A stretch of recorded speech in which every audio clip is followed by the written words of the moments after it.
going back to my 8-year-old girl that I was. Mom, can I please sleep at 10 p.m. today instead of 8? No, you're too young. Fair enough. 18.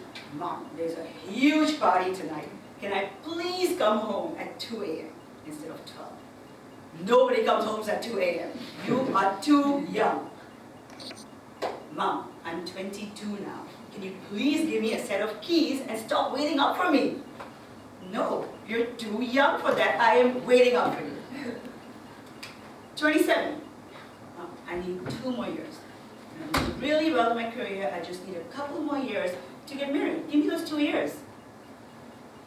No, you're too old. Okay, I'm too young to get a set of keys to come home, but I'm too old already to get married? What does that bring me to my next point, really, which is, it's really all relative, isn't it? Age is just a relative term. So now, allow me, right, to explain, to describe in my own, through my own encounters, 3 encounters, this phenomenon of age, right? These 3 encounters have helped me understand how truly relative age can be. Encounter number 1, a little bit of a shocker. This is me at 21, okay? So that's me at 21 years old, 2000, right? January 2000, my last year as an undergrad student at Purdue University. And you know, we all getting ready, final exams, getting ready to graduate, 4 years we've been together, my friends and I. 2 flatmates, we think we're very wise, learned, right? And we're talking about life, death, etc. And as everyone goes through, especially as an undergrad, what am I going to do next? Right? We all have our dreams and aspirations. I want to change the world. I want to make loads of money, so on and so forth. Right? Now me, being the little planner that I've always been, I knew exactly where I'm going to work. I knew who I'm going to marry, and if I wanted to marry him. Not that he had a choice. And third, I knew exactly how I wanted to change the world. And I also knew when I wanted to die. That's when my friends turned around. Did you have an expiration date? I said, I actually do. I know exactly when I want to die. And that is 55. And bless. One of them is a med student. She turns around and looks at me. She said, do you have any idea how young 55 is? I was like, no. Old enough for me. First encounter, when I was told 55 is not old, that old. Second encounter. So I did get married at 27. I did not get those couple of years, right? I did get married, and this is my big fat Indian wedding in Bali. Now this is a 3-day affair, okay? The very first night, we have all come together. We're going to have this big after party. My parents are going to have a dinner. Now my mom comes from this huge family, right? There are 9 sisters.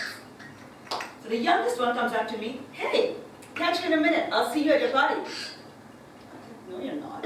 You're not coming to my after party, you're going for the dinner with the adults. She turns around again, she said, no, I'm coming for yours. Now I can't stop there. I was like, Anita, you're too old. You cannot come for my after party. You go ahead with the adults. Who's pushing this? She's as insufferable as me. She still gate crashes my party.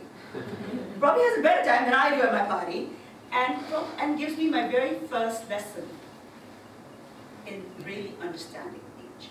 Which is, she told me at the end of the night, I am only 41. And you have no idea how young. This 27-year-old girl to me at 27, telling my aunt, you're too old at 41. Okay. So you can see I have no perception of age yet, right, at 27. And all she told me is, you're not going to believe me today, you're not going to believe me tomorrow, you will only realize how young 40 is when you turn 40. I was like, yeah, okay. Third encounter, 2017. So this is my best friend from childhood, and she decides to bring in her 40th, like the diva that she is, and has a big party. Right? She has this big fat party, and I'm thinking, okay, what am I going to do now? Because we finish this party, we wake up the next morning, nursing a fat hangover with a big black cup of coffee. She has a smug smile, turns around, your turn. What are you going to do this year for your 40th? And I was like, man, can you stop talking about this? I have been feeling, since I turned 39, all of you have been celebrating my 40th. I swear. I went through that whole year. On my 39th birthday, I have a full year to go. Oh my God, you're going to turn 40 next year. What are we doing? Happy year, you guys. This is amazing. 40 years old, how do you feel? I'm not 40 yet, I'm 39, you know. Let's hold on. So, what that brings me to is the conversations. I was trying to figure out, like, why am I not feeling this? And trust me, usually I'm very excited. I had no issues turning 21, 30, 35 already. There was something about turning 40 that was niggling at me and I couldn't figure it out. And all I kept thinking towards this countdown of my big 4-0 in September 2017 was, oh my God, I'm too young to be 40. How am I already turning 40 years old? But lo and behold, I was, right? And that brings me from those 3 encounters that I've had from my very astute friends at 21 who told me 55 is not that old. You cannot die at 55. You better hope you don't die at 55. To my lovely aunt, who said 41, maybe you have no idea what you're talking about. To my excited best friend, the smart best friend, who really embraced it and went all out and had this delicious body for herself. Right? Which brings me to my big point about this, with this TED Talk, that age is just a number. And take the next 10 minutes now to talk about how in our society, be it young, be it old, people of influence, people we know, our own stories, other people's stories, how they have defied age. And I know what you're thinking, especially those of you who are not even close to 40 yet, when I say age is this number, and you're thinking, yeah, and jail is just a number. I know, been there, felt that, said that, right? But let's take a look at some of these influential people, right? We say too young. Malala was only 11 years old when she started her fight against the Taliban and threw a bomb. Now, can you imagine Malala's mom telling her, you're too young to go out and do this? He wouldn't have Malala. Right? So, and for those who don't know, she's the Pakistani schoolgirl who was shot in the head, came out with lots of adversity, and is now a global advocate for women's rights, education, and human rights. Our very own favorite, Mark Zuckerberg, was only 19 when he launched Facebook. He is now not only worth some $60.1 billion US, but he has created a bit of a culture, right? A cultural revolution in social media network, and the company hires thousands of people, creating a lot of inspiration. Very recently in the news, Greta Thunberg, only 15 years old when she started a school strike for direct action on global warming. Again, my mom would be really upset if I had a school strike. Imagine if Greta's parents like, stop, go back home. So there's no such thing as too young, too old, you're ready when you're ready to do something. You say too old? Now, the next 3 are a little biased, okay, little biased choices, and you'll see why. Julia Child, the famous American chef who's known for her delectable French cooking. She did not know how to cook until she was 36 years old, and her very first very popular TV show aired when she was 40. Our next favorite, Lucille Ball, I Love Lucy. She was 40 when the first episode of I Love Lucy aired in 1951. And that show went on for over 10 to 15 years. Vera Wang, the very celebrated fashion designer who creates wedding gowns for all celebrities. She never designed a wedding gown until her own wedding. You guessed it, at 40. Now, you can see why I picked these, because 40 was a very special age for me and women who have made quite a difference. But there are many, many other influential people in our day and age who have started their lives much later. Colonel Sanders. Does anybody know how old Colonel Sanders was when he founded our favorite Kentucky Fried Chicken? Any guesses? I mean, he had white hair, right, as an icon. 60s. 65. He was exactly 65 when he founded it. That's pretty amazing. let's take a look at some of the, so these are like these are some examples of people we know. But even research has proven some really interesting things about age you would never guess, right? Apparently, more people report feeling happier as they get older, and this significantly only happens from age 50 onwards. Your brain actually never stops growing, contrary to what you may believe or what you may hear about older people getting more senile, not knowing what they're thinking. Not true, as per research.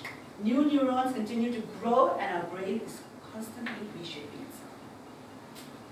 Interesting one for us. Every additional year of education decreases your risk of dementia by 11%. So guys, we are doing good here. Right? Keep going. Some facts a little bit closer to home. In Singapore, 4th healthiest country in the world, 3rd in the world for life expectancy, which brings us to a whopping average 85.1 years of age. You're going to be alive for a while. And me at 55 wanting to go to apparently I can live up to 85, that's a pretty long way to go. So what happens next in my life, the year I turn 40? Yes, I got the hashtag. This was a real thing, okay? It was a real thing that year when my friends went behind my back, got me a hashtag, got me t-shirts, and I was like, wow, we are doing this, aren't we? And we did, right? So we did have this big old party about me turning 40, but before we did that, I sat down that day in London and I thought about this. What is making me? Something is upsetting me. I know it's not the way I look. I don't care about that. It has nothing to do with a few fine lines coming through, the fact that you can't lose weight anymore as quickly. It can't be that. So when I thought about it, it finally hit me like a truck. The reason I'm feeling so young to be 40 is because I have not achieved all that I wanted to. Remember that 21-year-old planner who never ever considered the fact that she may actually get married and have kids. And that may put a pause. Right? The 21-year-old planner who never considered that there could be something more she's better at or enjoys doing besides advertising and public relations.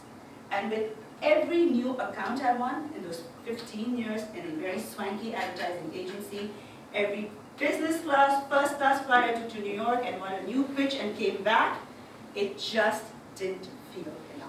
And I knew in my bones there's something missing. And that aha moment for me finally came when I was roped in for, not of my choice, I was asked to fill in a training program. Ogilvy and Mehta, a very well-known advertising agency, every 3 months they have a training program for new employees, and this is not just human resources type of training program. You teach them about creative processes and how the agency works. So I was roped in, and I remember thinking that I do this 1 week every 3 months, and that 1 week is the week I enjoy the most. I love teaching, I love learning, I love sharing. So why am I not doing more of that? And that's when a opportunity came from the most unlikely place. Now, call it karma. I said I'll have no children. I had 2, right? And I did not have one of those, oh, I am so loving this pregnancy and I look so glowing and it's beautiful. No. Oh my, mine was bad. I had pre-eclampsia, then I had eclampsia, and I pretty much passed out before I delivered, yes. So like I said, call it karma or not, and I had to take a break. I couldn't go back to work full time, and that's when a very, very dear copywriter of mine came up to me and said, Peter, you keep talking about going back to school, you keep talking about wanting to teach, go do it. And he introduced me to now one of my mentors, the Associate Dean at the Business School in Singapore Management University. And I started teaching the Management Communication class in 2011 for the first time. And I thought, I love this. Even with the mountains of grading, massive pay cut, not as glamorous at all, right? But I loved waking up, I loved doing it, staying up late at night, finding new case studies for my students and sharing it with them. And that's when I finally said, hello, 40. I know what I'm missing and I'm ready. After the big celebration in 2017, I sat down, finally applied, and I have been talking about doing my master's for 10 years. since I turned 30. I remember when I turned 30, I said, I'm doing my master's next year. And I only started it in 2018, last year. And then it came with a prerequisite from SMU. It's a master's come PhD. And then I thought, okay, so 42 by the time I graduate, master's. Now, a part-time PhD will take me at least 5 years if I'm lucky. So now what does that mean? Am I going to be 50 by the time I get this PhD? And that's when I told myself, enough. Doesn't matter if I'm 40, it doesn't matter if I'm 50, heck, I might be 60 by the time I finally finish it. With all the other commitments that life throws you, but the one thing I did know was I had to say yes to this and just go for it regardless of my age. And that brings me to one of my final points. Aging is truly an extraordinary process where you become the person you really should have always been. And my friends, if I could leave you with just one last thought, something for you to think about and never muse over the fact, am I too young to do this? Am I too old to do this? Moving away from that, I would leave you with one question, and that is, how old would you be if you didn't know how old you are? Thank you, my friends, for listening to my story.